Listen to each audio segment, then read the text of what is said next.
नमस्कार मंडळी. नमस्कार. ओम नमो आदेश. आपण आता ज्योतिष्य आणि कुंडली शास्त्र या विषय संदर्भात अगदी त्याला म्हणतो ना आपण की मूळ मुद्द्याचं बोलणार आहोत. म्हणजे मूळ मुद्द्याचं आपण सगळं, म्हणजे ज्याला आपण खरं कुंडली शास्त्र म्हणतो, ह्याचे सगळे मुद्दे आपण पुढे घेणार आहोत.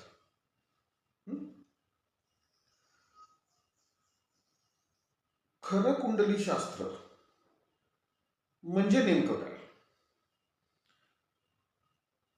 आणि आत्ता आपण जे पाहतोय ते कुंडली शास्त्र म्हणजे काय, दोघांमधला पहिला सर्वप्रथम दोघांमधला फरक लक्षात घ्या. दोघांमध्ये फरक असा आहे, आपण आत्ता जे पाहतोय, जे कुंडली शास्त्र आपण ऐकतोय, वाचतोय, बघतोय, वेगवेगळ्या मंचावरती, वेगवेगळ्या स्तरावरती, सोशल मीडियाच्या वेगवेगळ्या आपण म्हणतो ना स्टेजवरती, आपण त्या सगळ्या गोष्टी ऐकतोय, वाचतोय, बघतोय, वेगवेगळ्या लेखातून वाचतोय, वेगवेगळे व्हिडिओज बघतोय, रील्स बघतोय. याच्यातून खरं कुंडली शास्त्र समोर मांडलं जातं का?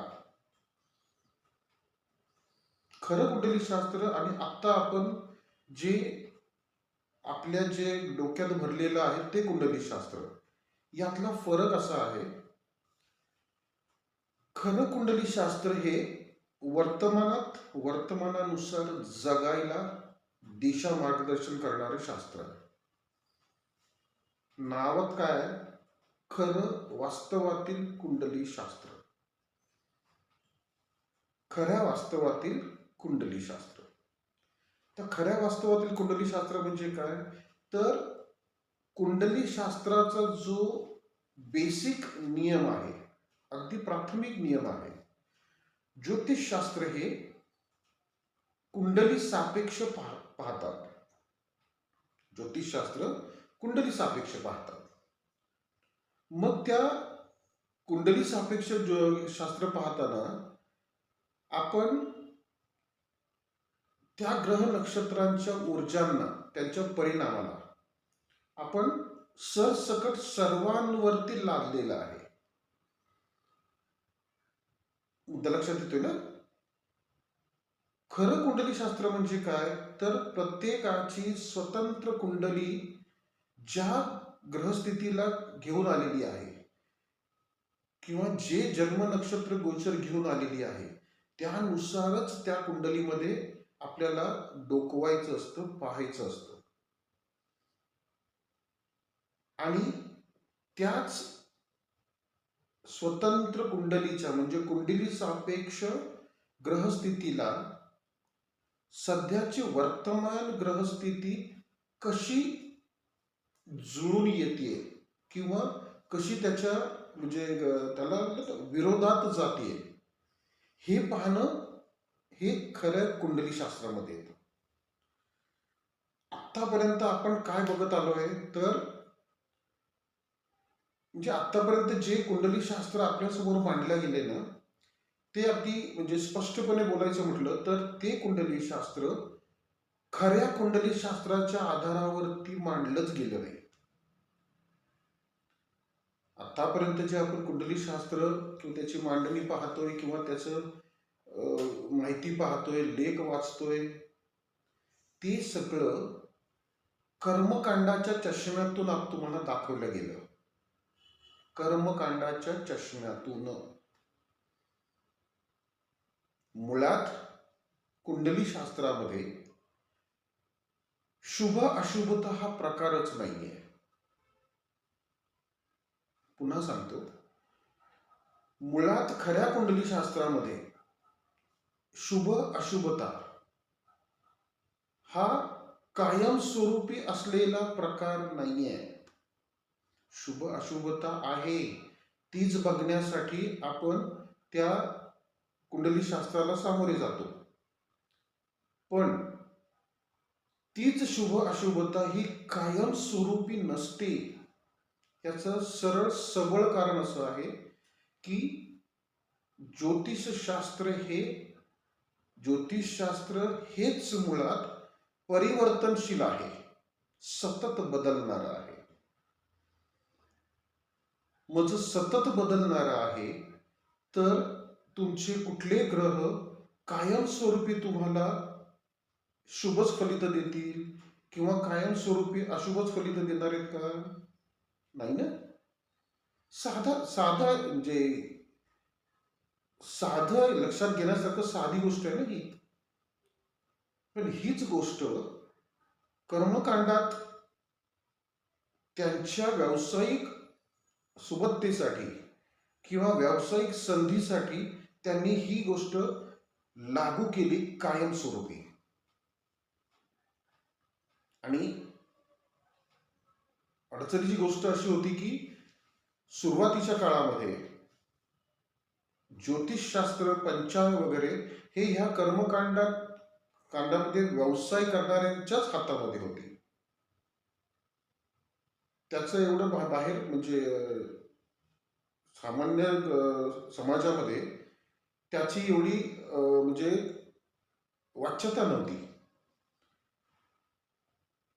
पण ते त्यावेळेसपासून हे अशा पद्धतीने लादल्या गेलेलं कुंडलीशास्त्र की त्या कुंडलीशास्त्राला पाहताना तुमच्या माझ्या डोळ्यावरती तो कर्मकांडाचा चष्माच घालून पाहायला गेलं. गुरु शुक्र हे शुभ ग्रह कायमस्वरूपी, शनी मंगळ राहू केतू हे पाप ग्रह अशुभ ग्रह कायमस्वरूपी. लक्षात घ्या मंडळी, जर ग्रह कायमस्वरूपी शुभ किंवा अशुभ असते तर त्या ग्रहांच्या कारकत्वामध्ये, त्यांच्या गुणधर्मामध्ये शुभ अशुभ ठरणाऱ्या सगळे मुद्दे आले असते का? नाही ना. गुरु व्यवस्थापनाचा कारक आहे, ऍडमिनिस्ट्रेटर आहे तो. शनी काय करतो तर तो तुम्हाला तुमच्या कर्मभोगाप्रमाणे फलित देतो. मंगळ काय करतो? मंगळाचं एकच आहे, अविचाराने धडक मारणारे व्यक्ती म्हणजे जो मंगळ प्रधान असेल तो. आता व्यवस्थापन राखणे, अविचाराने वागणे, विचाराने वागणे, प्रेमाने वागणे किंवा रागाने वागणे, अहंकारातून वागणे, या सगळ्या गोष्टी प्रत्येकाच्या जीवनात आहेच ना. मुद्दा लक्षात येते का? या सगळ्या गोष्टी म्हणजे काम, क्रोध, मद, मत्सर, संशय, दंभ, चिंता, सगळ्या गोष्टी ज्याला आपण षडरिपू देखील म्हणतो, ही प्रत्येकाच्या अंगी आहेतच ना. ती कायमस्वरूपी आहेत का हो? तो मंगळ प्रधान आहे, तो अविचारानेच वागतो नेहमी. अरे नेहमी काय, जशी परिस्थिती असेल, थोडक्यात आपण कुंडलीच्या भाषेमध्ये बोलायचं म्हटलं तर त्या व्यक्तीच्या कुंडलीनुसार ज्या वेळेस त्याला त्रासदायक, त्याच्या विचारांना उद्रेक आणणारे ग्रहस्थिती असेल तर तो त्याच पद्धतीने रिॲक्ट करत नाही. म्हणजे तो त्याची मनबुद्धी विचार त्याच पद्धतीने कार्य करणार. मुद्दा लक्षात आला का? तर सगळ्यात पहिली गोष्ट अशी की कुंडलीशास्त्र समजावून घेताना आपण खऱ्या कुंडलीशास्त्राच्या मार्गावरती चालायला हवंय. कारण आतापर्यंत जे कुंडलीशास्त्र आपल्या समोर मांडलं गेलं हे कर्मकांडाच्या चष्म्यातून मांडलं गेलं. साधं उदाहरण घेऊ आपण म्हणतो ना की मंगळ दोष शांती किंवा मंगळ दोष आहे. ठीक आहे, मंगळ दोष आहे मान्य, ठीक आहे. पण तो मंगळ दोष कुठल्या अर्थानं शुभ आहे? मंगळ दोष कुठल्या अर्थानं शुभ आहे? कारण दोष म्हटल्यानंतर तो शुभ दोष पण असतो आणि अशुभ दोष पण असतो ना. आता तुम्ही म्हणाल की म्हणजे असं का म्हणताय तुम्ही, समजून घ्या. शुभ दोष म्हणजे काय? ज्या ठिकाणी त्याला म्हणजे अगदी चवताळून उठून किंवा आळस झटकून ज्या कामाला त्याला जायचं असतं, त्यावेळेस त्याने जर ते केलं नाही तर त्याची ती संधी वाया जाते. तर अशा वेळेस मंगळाची ऊर्जा जर त्याला मिळाली त्यावेळेस, किंवा त्या मंगळाच्या ऊर्जेमध्ये असेल आणि त्याच्यातून त्याच्याकडनं ते कार्य घडलं, म्हणजे डेअरिंग घडली त्याच्याकडनं, आणि त्या डेअरिंगचं फलित त्याला चांगलं मिळालं, तर तो मंगळ त्यावेळेस त्याच्यासाठी शुभ मंगळ झाला की नाही? तिथं म्हणजे दोषात्मक झाला का तो? नाही. सरसकट मंगळाला पापग्रह म्हटलेलं आहे किंवा मंगळ दोष म्हणतात, आणि त्याची शांती केल्यानंतर तो ग्रह काय म्हणतात त्याला, शांत होतो. अहो, त्या जो विश्वात्मा आहे, जे वैश्विक शक्ती जी आहे, त्या शक्तीला तुम्ही चॅलेंज करताय. हे शांती करणारे त्यांच्या कुंडलीनुसार जगतात का हो? जर असं आपण म्हणजे उलटा अर्थ काढायचा म्हटलं तर, मुद्दा लक्षात घ्या, अशा बरेच बुद्धी आहेत ज्यांनी खऱ्या कुंडली शास्त्राला अगदी म्हणजे ओरबडले, अक्षरशः चिंध्या चिंध्या केलेल्या आहेत त्याच्या. छोट्या छोट्या गोष्टी हायलाईट करून, छोट्या छोट्या गोष्टींचं दडपण डोक्यात भरून. खरं कुंडली शास्त्र हे तुम्हाला तुमच्या स्वतःच्या स्वतंत्र कुंडलीनुसार योग्य ते दिशा मार्गदर्शन करतं. आणि खरे कुंडली शास्त्र तुम्हाला जगायचं असेल, खऱ्या कुंडली शास्त्राच्या माध्यमातून जर तुम्हाला आपल्या जीवनामध्ये यश, संपदा किंवा सकारात्मक आपण म्हणतो ना विचार, किंवा सकारात्मक ऐश्वर्य, सकारात्मक तुम्हाला काय म्हणतो फायदा करून घ्यायचा असेल, तर प्रत्येकानं आपापलं जन्म नक्षत्र गोचर समजावून घ्या. म्हणजे लक्षात घ्या, तुमच्या कुंडलीचं खरा शिल्पकार जर म्हटलं तर ते आहे तुमच्याच कुंडलीचं जन्म नक्षत्र गोचर. जन्म नक्षत्र गोचर हेच तुमच्या कुंडलीचे खरे शिल्पकार आहे. कारण त्या जन्म नक्षत्र गोचरीमध्ये तुम्हाला तुमच्याच जीवनातील शुभता, अशुभता, संपन्नता, क्षेम, त्यानंतर विपत्ती, प्रत्यय म्हणजे तुमची प्रतारणा, तुमचं अपयश, तुमचं सहाय्य, अतिसहाय्य म्हणजे पूर्ण सहाय्य, हे सगळं तुम्हाला तुमच्याच जन्म नक्षत्र गोचरीमध्ये दाखवून दिलेलं आहे. आणि तुमच्या जीवनात ह्या सगळ्या गोष्टी त्याच पद्धतीने घडत असतात. तुमच्या जन्म नक्षत्र गोचरीने जर तुम्हाला सांगितलं असेल की शुक्र हा तुमच्यासाठी संपत्तीकारक आहे, संपन्नताकारक आहे, तर तुमच्या जीवनामध्ये ज्या ज्या वेळेस संपन्नता लाभते, ज्या ज्या वेळेस विपत्ती येते, ज्या ज्या वेळेस तुमची प्रतारणा होते, अवहेलना होते, अपमानास्पद दिवस येतात, ज्या ज्या वेळेस तुम्हाला नकळतच सहाय्य उपलब्ध होतं, ज्या ज्या वेळेस तुम्हाला मनीध्यानी नसताना अचानकपणे अडचणीच्या वेळेस तुम्ही त्या अडचणीतून तुम्हाला बाहेर काढण्यासाठी अचानक कोणतरी उभं राहतं, किंवा कुठली तरी घटना घडते ज्यामुळे तुम्ही त्या अडचणीतून बाहेर पडता. म्हणजे ध्यानी म्हणी नसताना देखील ह्या गोष्टी घडत असतात. या सगळ्या गोष्टींच्या मागे कारण असतं त्या दिवसाचं, त्या वेळेतील, त्या कालावधीतील तुमच्या कुंडलीप्रमाणे जे ग्रह नक्षत्र तुम्हाला त्या पद्धतीची ऊर्जा प्रदान करत असतात आणि त्या ऊर्जेच्या प्रभावाखाली तुम्ही ह्या सगळ्या गोष्टी घडत असतात. एक साधं उदाहरण म्हणजे आपल्या दैनंदिन जीवनाचं घेतो. दैनंदिन जीवनातलं घेऊया. समजा आत्ता आहे, समजा मूळ मुद्दा की आत्ता समजा हे आज ह्या तारखे म्हणजे या दिवशी आपण आता हे व्हिडिओ शूट करतोय. हा व्हिडिओ शूट करतोय म्हणजे आजचं नक्षत्र कुठलं आहे तर ते उत्तराषाढ नक्षत्र आहे. मग रवीचं नक्षत्र आहे. मग हे रवीचं नक्षत्र उदाहरण घेऊन चला की माझ्यासाठी रवी हा शुभ ठरणारा आहे. ठीक आहे. आता हे रवीचं नक्षत्र आजच्या दिवसामध्ये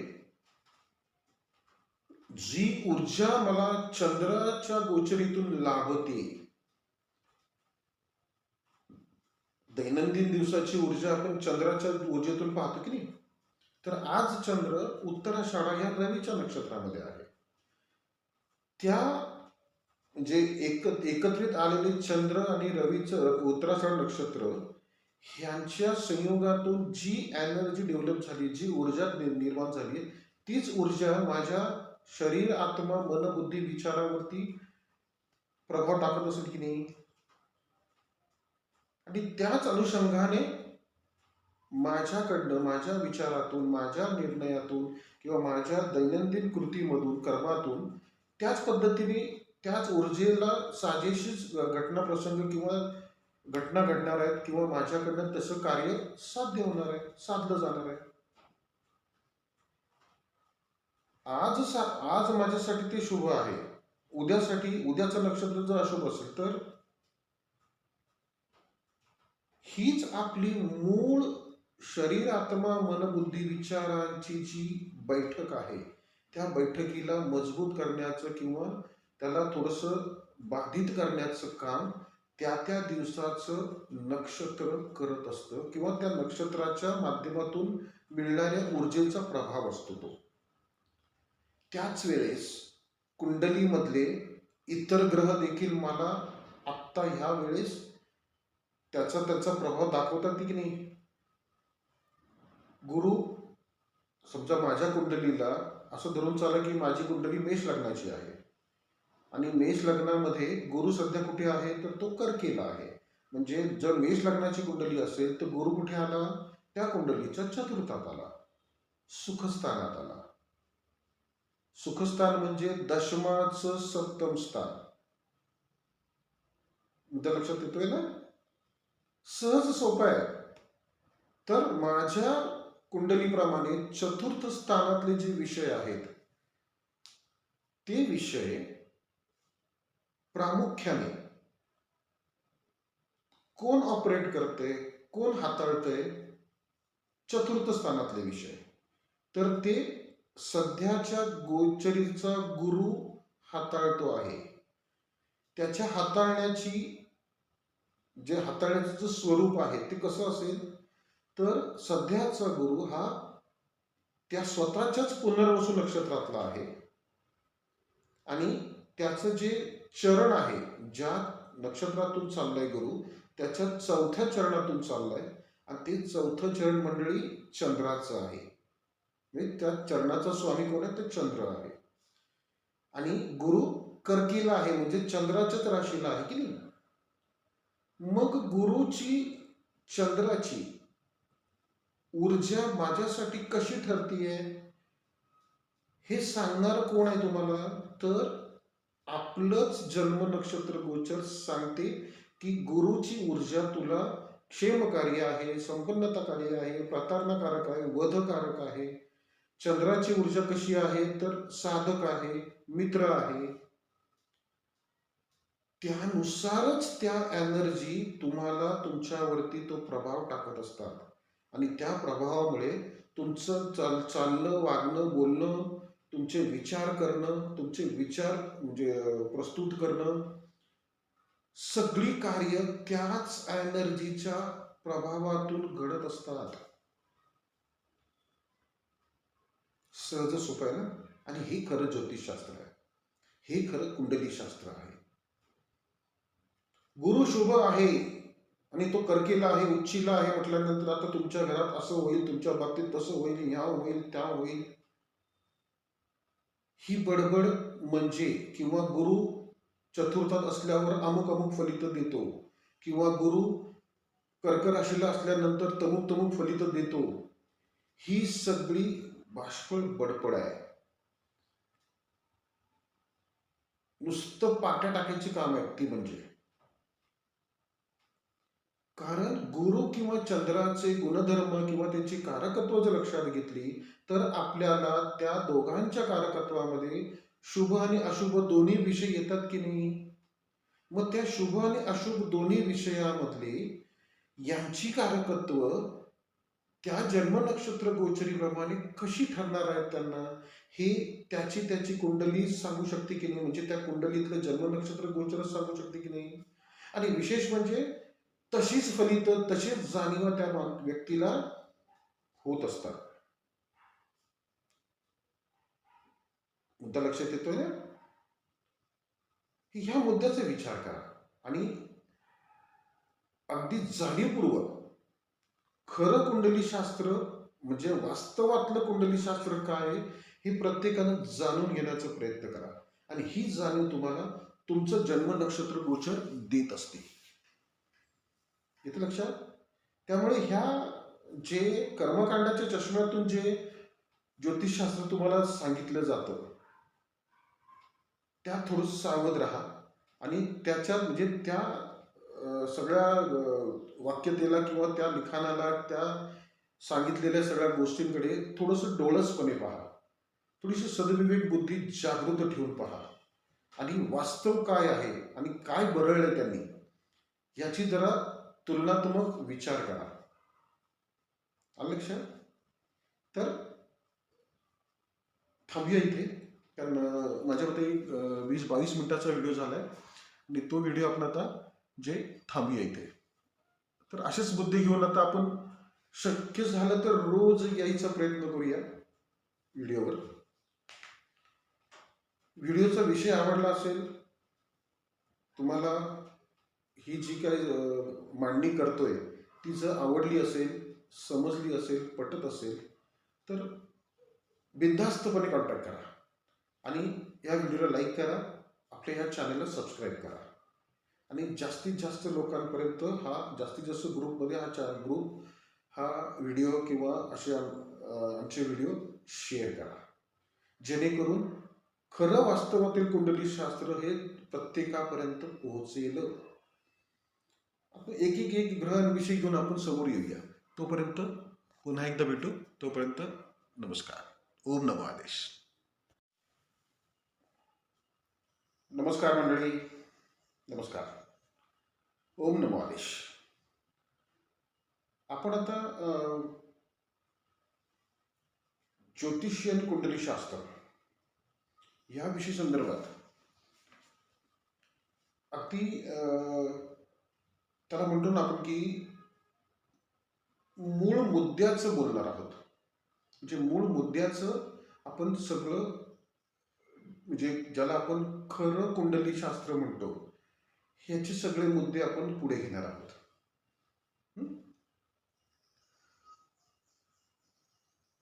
खरं कुंडली शास्त्र म्हणजे नेमकं काय, आणि आत्ता आपण जे पाहतोय ते कुंडली शास्त्र म्हणजे काय. दोघांमधला पहिला म्हणजे सर्वप्रथम दोघांमधला फरक लक्षात घ्या. दोघांमध्ये फरक असा आहे, आपण आत्ता जे पाहतोय, जे कुंडली शास्त्र आपण ऐकतोय, वाचतोय, बघतोय, वेगवेगळ्या मंचावरती, वेगवेगळ्या स्तरावरती, सोशल मीडियाच्या वेगवेगळ्या आपण म्हणतो ना स्टेजवरती, आपण त्या सगळ्या गोष्टी ऐकतोय, वाचतोय, बघतोय, वेगवेगळ्या लेखातून वाचतोय, वेगवेगळे व्हिडिओज बघतोय, रील्स बघतोय. याच्यातून खरं कुंडली शास्त्र समोर मांडलं जातं का? खरं कुंडली शास्त्र आणि आत्ता आपण जे आपल्या जे डोक्यात भरलेलं आहे ते कुंडली शास्त्र, यातला फरक असा आहे. खरं कुंडली शास्त्र हे वर्तमानानुसार जगायला दिशा मार्गदर्शन करणारे शास्त्र आहे. नावात काय आहे? खरं वास्तवातील कुंडली शास्त्र. खऱ्या वास्तवातील कुंडली शास्त्र. तर खऱ्या वास्तवातील कुंडली शास्त्र म्हणजे काय? तर कुंडली शास्त्राचा जो बेसिक नियम आहे, अगदी प्राथमिक नियम आहे, ज्योतिषशास्त्र हे कुंडली सापेक्ष पाहतात. ज्योतिषशास्त्र कुंडली सापेक्ष पाहतात. मग त्या कुंडली सापेक्ष शास्त्र पाहताना आपण त्या ग्रह नक्षत्रांच्या ऊर्जांना, त्यांच्या परिणामाला आपण सरसकट सर्वांवरती लादलेला आहे. मुद्दा लक्षात येतोय ना? खरं कुंडली शास्त्र म्हणजे काय? तर प्रत्येकाची स्वतंत्र कुंडली ज्या ग्रहस्थितीला घेऊन आलेली आहे किंवा जे जन्म नक्षत्र गोचर घेऊन आलेली आहे, त्यानुसारच त्या कुंडलीमध्ये आपल्याला डोकवायचं असतं, पाहायचं असतं. आणि त्याच स्वतंत्र कुंडलीच्या म्हणजे कुंडली सापेक्ष ग्रहस्थितीला सध्याची वर्तमान ग्रहस्थिती कशी जुळून येते किंवा कशी त्याच्या म्हणजे त्याला विरोधात जाते, हे पाहणं हे खऱ्या कुंडली शास्त्रामध्ये येतं. आतापर्यंत आपण काय बघत आलोय? तर म्हणजे आतापर्यंत जे कुंडली शास्त्र आपल्यासमोर मांडल्या गेले ना, ते अगदी म्हणजे स्पष्टपणे बोलायचं म्हटलं तर ते कुंडली शास्त्र खऱ्या कुंडली शास्त्राच्या आधारावरती मांडलंच गेलं नाही. आतापर्यंत जे आपण कुंडली शास्त्र किंवा त्याची मांडणी पाहतोय किंवा त्याचं माहिती पाहतोय, लेख वाचतोय, ते सगळं कर्मकांडाच्या चष्म्यातून तुम्हाला दाखवलं गेलं. कर्मकांडाच्या चष्म्यातून. मुळात कुंडली शास्त्रामध्ये शुभ अशुभता हा प्रकारच नाहीये. पुन्हा सांगतो, मुळात खऱ्या कुंडली शास्त्रामध्ये शुभ अशुभता हा कायमस्वरूपी असलेला प्रकार नाहीये. शुभ अशुभता आहे, तीच बघण्यासाठी आपण त्या कुंडली शास्त्राला सामोरे जातो. पण तीच शुभ अशुभता ही कायमस्वरूपी नसते. याचं सरळ सबळ कारण असं आहे की ज्योतिषशास्त्र हेच मुळात परिवर्तनशील आहे, सतत बदलणारं आहे. मग जर सतत बदलणारं आहे तर तुमचे कुठले ग्रह कायमस्वरूपी तुम्हाला शुभच फलित देतील किंवा कायमस्वरूपी अशुभच फलित देणार आहेत का? नाही ना. साधा म्हणजे साधं लक्षात घेण्यासारखं साधी गोष्ट आहे ना ही. पण हीच गोष्ट कर्मकांडात त्यांच्या व्यावसायिक सुबत्तेसाठी किंवा व्यावसायिक संधीसाठी त्यांनी ही गोष्ट लागू केली कायमस्वरूपी. आणि अडचणीची गोष्ट अशी होती की सुरुवातीच्या काळामध्ये ज्योतिषशास्त्र, पंचांग वगैरे हे ह्या कांडामध्ये व्यवसाय करणाऱ्यांच्याच हातामध्ये होते. त्याचं एवढं बाहेर म्हणजे सामान्य समाजामध्ये त्याची एवढी म्हणजे वाच्यता नव्हती. पण ते त्यावेळेस पासून हे अशा पद्धतीने लादलं गेलेलं कुंडली शास्त्र की त्या कुंडली शास्त्राला पाहताना तुमच्या माझ्या डोळ्यावरती तो कर्मकांडाचा चष्माच घालून पाहायला गेलं. गुरु शुक्र हे शुभ ग्रह कायमस्वरूपी, शनी मंगळ राहू केतू हे पापग्रह अशुभ ग्रह कायमस्वरूपी.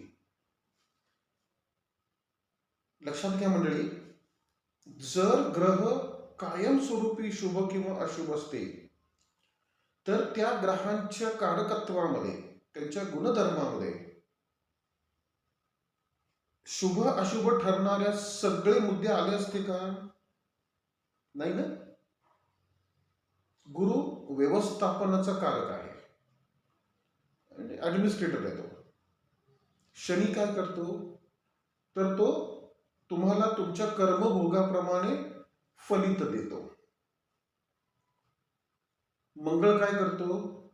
मंगळाचं एकच आहे, अविचाराने धडक मारणारे व्यक्ती, म्हणजे जो मंगळ प्रधान असेल तो. आता व्यवस्थापन राखणे, अविचाराने वागणे, विचाराने वागणे, प्रेमाने वागणे किंवा रागाने वागणे, अहंकारातून वागणे, या सगळ्या गोष्टी प्रत्येकाच्या जीवनात आहेच ना. मुद्दा लक्षात येतोय का? या सगळ्या गोष्टी म्हणजे काम क्रोध मद मत्सर संशय दंभ चिंता, सगळ्या गोष्टी ज्याला आपण षडरिपू देखील म्हणतो, ही प्रत्येकाच्या अंगी आहेतच ना. ती कायमस्वरूपी आहेत का हो? तो मंगळ प्रधान आहे, तो अविचारानेच वागतो नेहमी. अरे नेहमी काय, जशी परिस्थिती असेल, थोडक्यात आपण कुंडलीच्या भाषेमध्ये बोलायचं म्हटलं तर त्या व्यक्तीच्या कुंडलीनुसार ज्या वेळेस त्याला त्रासदायक, त्याच्या विचारांना उद्रेक आणणारे ग्रहस्थिती असेल तर तो त्याच पद्धतीने रिॲक्ट होणार की नाही. म्हणजे तो त्याची मनबुद्धी विचार त्याच पद्धतीने कार्य करणार. मुद्दा लक्षात आला का? तर सगळ्यात पहिली गोष्ट अशी की कुंडली शास्त्र समजावून घेताना आपण खऱ्या कुंडली शास्त्राच्या मार्गावरती चालायला हवंय. कारण आतापर्यंत जे कुंडली शास्त्र आपल्या समोर मांडलं गेलं हे कर्मकांडाच्या चष्म्यातून मांडलं गेलं. साधं उदाहरण घेऊ आपण म्हणतो ना की मंगळ दोष शांती किंवा मंगळ दोष आहे. ठीक आहे, मंगळ दोष आहे मान्य, ठीक आहे. पण तो मंगळ दोष कुठल्या अर्थानं शुभ आहे? मंगळ दोष कुठल्या अर्थानं शुभ आहे? कारण दोष म्हटल्यानंतर तो शुभ दोष पण असतो आणि अशुभ दोष पण असतो ना. आता तुम्ही म्हणाल की म्हणजे असं का बोलताय तुम्ही? समजून घ्या. शुभ दोष म्हणजे काय? ज्या ठिकाणी त्याला म्हणजे अगदी चवताळून उठून किंवा आळस झटकून ज्या कामाला त्याला जायचं असतं त्यावेळेस त्याने जर ते केलं नाही तर त्याची ती संधी वाया जाते.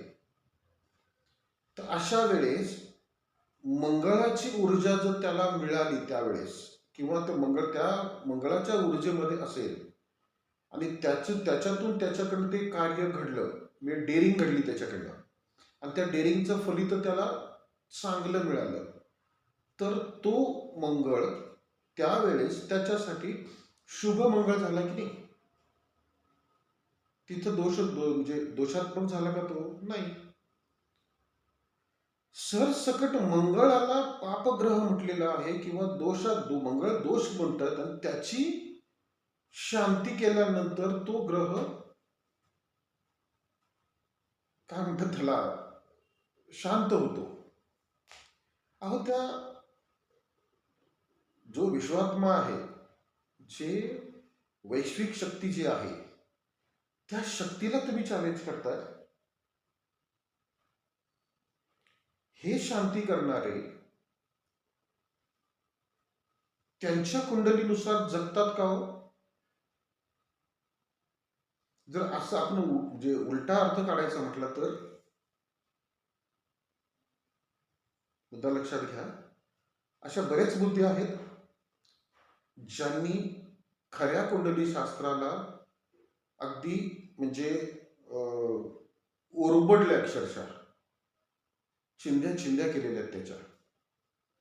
छोट्या छोट्या गोष्टी हायलाईट करून, छोट्या छोट्या गोष्टींचं दडपण डोक्यात भरून. खरं कुंडली शास्त्र हे तुम्हाला तुमच्या स्वतःच्या स्वतंत्र कुंडलीनुसार योग्य ते दिशा मार्गदर्शन करतं.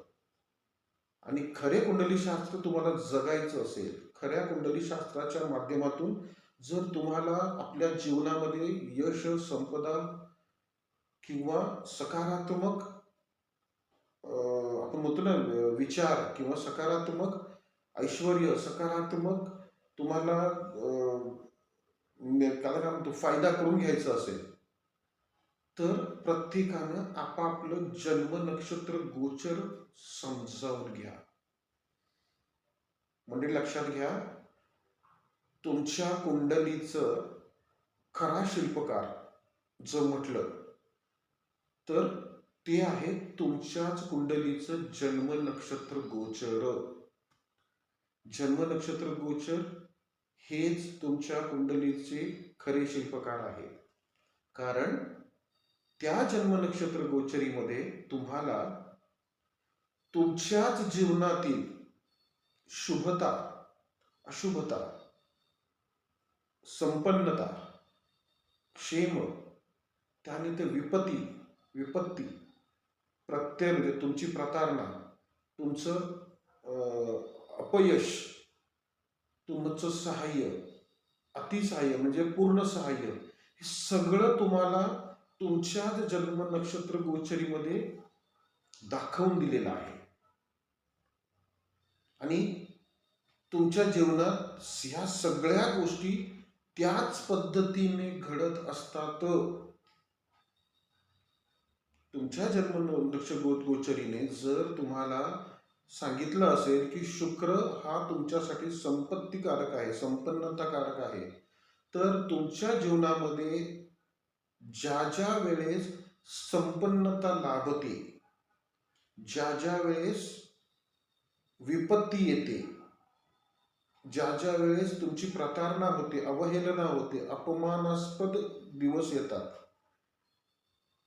ज्या ज्या वेळेस तुम्हाला नकळतच सहाय्य उपलब्ध होतं, ज्या ज्या वेळेस तुम्हाला मनीध्यानी नसताना अचानकपणे अडचणीच्या वेळेस तुम्ही त्या अडचणीतून तुम्हाला बाहेर काढण्यासाठी अचानक कोणतरी उभं राहतं किंवा कुठली तरी घटना घडते ज्यामुळे तुम्ही त्या अडचणीतून बाहेर पडता.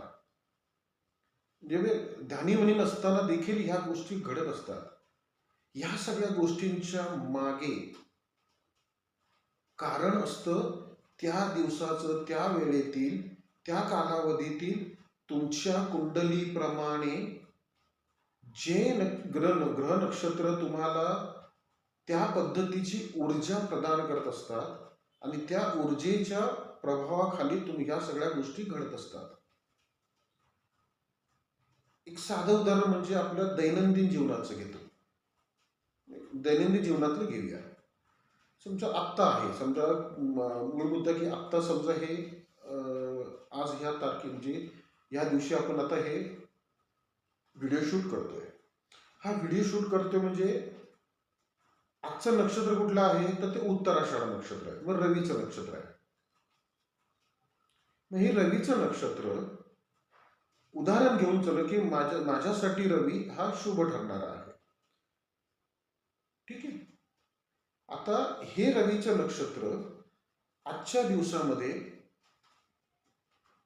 जी ऊर्जा मला चंद्राच्या गोचरीतून लाभते, दैनंदिन दिवसाची ऊर्जा आपण चंद्राच्या ऊर्जेतून पाहतो की नाही, तर आज चंद्र उत्तराषाढा या रवीच्या नक्षत्रामध्ये आहे. त्या म्हणजे एकत्रित आलेले चंद्र आणि रवीचं उत्तराषाढ नक्षत्र ह्यांच्या संयोगातून जी एनर्जी डेव्हलप झाली, जी ऊर्जा निर्माण झाली, तीच ऊर्जा माझ्या शरीर, आत्मा, मन, बुद्धी, विचारावरती प्रभाव टाकत असेल की नाही. आणि त्याच अनुषंगाने माझ्याकडनं, माझ्या विचारातून, माझ्या निर्णयातून किंवा माझ्या दैनंदिन कृतीमधून, कर्मातून त्याच पद्धतीने त्याच ऊर्जेला साजेशीच घटना प्रसंग किंवा घटना घडणार आहेत किंवा माझ्याकडनं तसं कार्य साध्य होणार आहे, साधलं जाणार आहे. आज माझ्यासाठी ते शुभ आहे, उद्याचं नक्षत्र जर अशुभ असेल तर हीच आपली मूळ शरीर, आत्मा, मन, बुद्धी, विचारांची जी बैठक आहे, त्या बैठकीला मजबूत करण्याचं किंवा त्याला थोडंसं बाधित करण्याचं काम त्या त्या दिवसाचं नक्षत्र करत असतं किंवा त्या नक्षत्राच्या माध्यमातून मिळणाऱ्या ऊर्जेचा प्रभाव असतो तो. त्याच वेळेस कुंडलीमधले इतर ग्रह देखील मला आत्ता ह्या वेळेस त्याचा प्रभाव दाखवतात की नाही.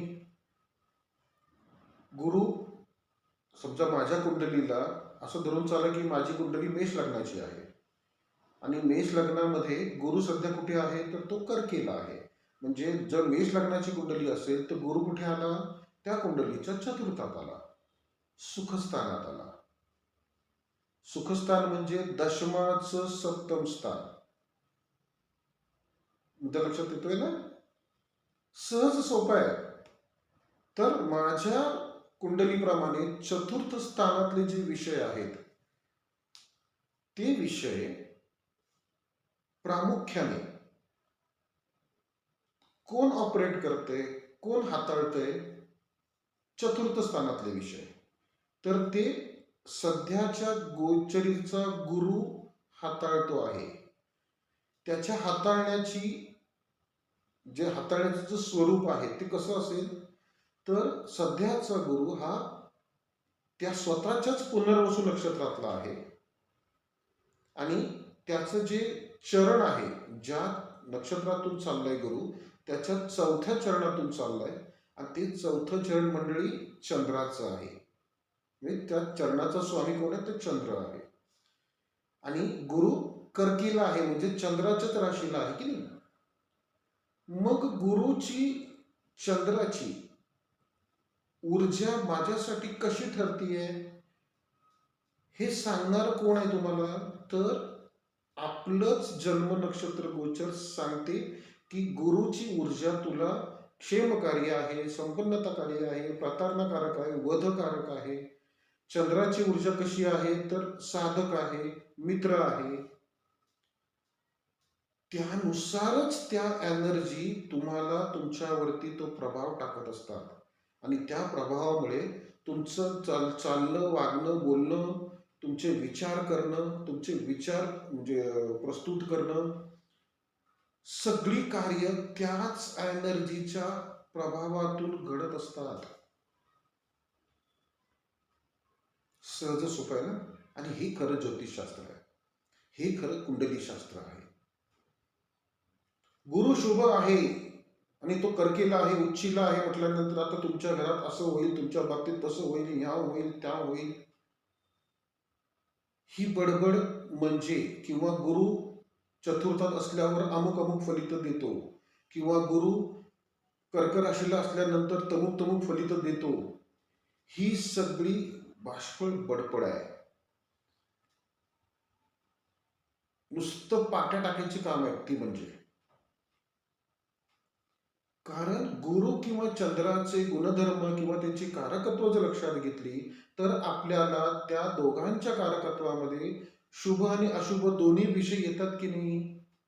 मग त्या शुभ आणि अशुभ दोन्ही विषयामधले यांची कारकत्व त्या जन्म नक्षत्र गोचरीप्रमाणे कशी ठरणार आहेत त्यांना, हे त्याची कुंडली सांगू शकते की नाही. म्हणजे त्या कुंडलीतलं जन्म नक्षत्र गोचर सांगू शकते की नाही.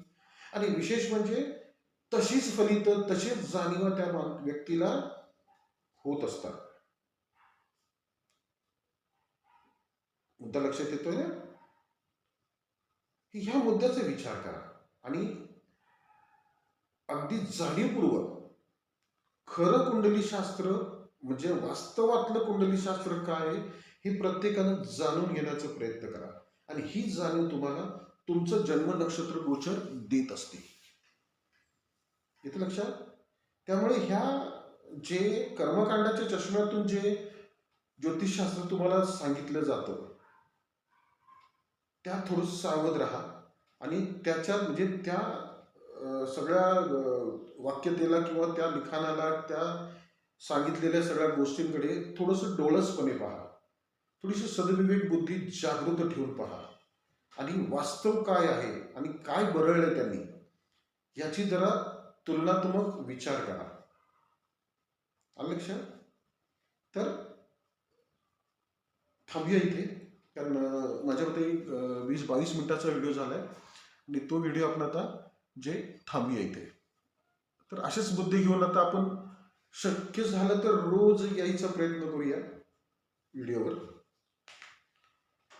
व्हिडिओचा विषय आवडला असेल, तुम्हाला ही जी काही मांडणी करतोय ती जर आवडली असेल, समजली असेल, पटत असेल, तर बिनधास्तपणे कॉन्टॅक्ट करा आणि या व्हिडिओला लाईक करा, आपल्या ह्या चॅनलला सबस्क्राईब करा आणि जास्तीत जास्त लोकांपर्यंत जास्तीत जास्त ग्रुपमध्ये ग्रुप हा व्हिडिओ किंवा असे आमचे व्हिडिओ शेअर करा, जेणेकरून खरं वास्तवातील कुंडलीशास्त्र हे प्रत्येकापर्यंत पोहोचेल. आपण एक ग्रहांविषयी घेऊन आपण समोर येऊया. तोपर्यंत पुन्हा एकदा भेटू. तोपर्यंत नमस्कार. ओम नमो आदेश.